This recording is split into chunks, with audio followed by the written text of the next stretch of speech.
Praise the Lord. எபிரேயர் 12:2-3 வசனங்கள்ல இப்படியாய் வாசிக்கிறோம்.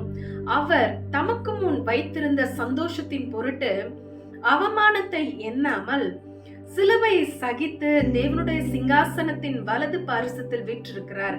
ஆகையால் நீங்கள் இளைப்புள்ளவர்களாய் உங்கள் ஆத்துமாக்களில் சோர்ந்து போகாதபடிக்கு தமக்கு விரோதமாய் பாவிகளால் செய்யப்பட்ட இவ்விதமான விபரீதங்களை சகித்த அவரையே நினைத்து கொள்ளுங்கள் என்பதாய் நம்ம வாசிக்கிறோம். இதுல கர்த்தராகிய இயேசு கிறிஸ்து நமக்காக பல பாடுகள் பட்டிருக்கிறார், பல நிந்தைகளை சகித்திருக்கிறார் அப்படின்னு சொல்லி பார்க்கிறோம். அது மட்டும் இல்ல, அது எல்லாவற்றையும் நமக்காக ஏசப்பா சகித்து, பொறுமையோட சகித்து சந்தோஷமா அனுபவிச்சிருக்கிறார். ஏன் அப்படின்னு சொன்னா, நீங்களும் நானும் பாவத்தோடு இருக்கக்கூடாது, நித்திய நரகத்துக்கு போயிடக்கூடாது, பரலோகத்தின் மேன்மையை நம்ம அடையணும் என்பதற்காக கர்த்தர் இந்த ஆக்கினையை அடைந்தார். இந்த காரியங்களை அவர் உலகத்துல வாழ்ந்த நாட்கள்ல அவருக்கு விரோதமா சில நபர்கள் இந்த காரியங்களை செய்தார்கள். இதை நம்ம பார்க்கிறோம்.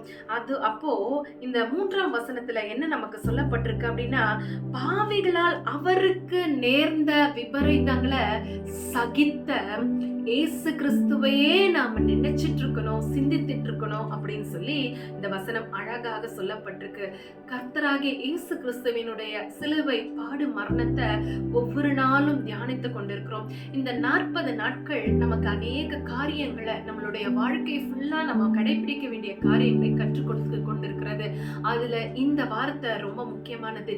என்ன அப்படின்னா, நமக்காக தான் ஏசப்பா சிலுவையில அறையப்பட்டிருக்கிறார் என்பதை நாம் நினைவு கூர்ந்து எப்பவும் நம்மளுடைய சிந்தனையிலே ஏசப்பா தான் இருக்கணும். பல விதமான உலக காரியங்களோ அல்லது நம்மளுடைய ஸ்ட்ரெஸ்ஸோ, கடன் பிரச்சனையோ, நமக்கு இருக்கிற பிரச்சனைகள், போராட்டங்கள், இதை நம்ம நினைச்சிட்டு இருக்காம நமக்காக சகலத்தையும் சகித்த ஏசப்பாவை நம்ம நினைச்சிட்டு இருக்கும் பொழுது, அவர் எப்படி பிதாவின் வலது பாரிசத்தில் உன்னதங்களில் வீற்றிருக்கிறாரோ அதே போல நாமும் உன்னதங்களில் வீற்றிருக்கிற ஒரு அனுபவத்தை பெறுவோம். God bless you all.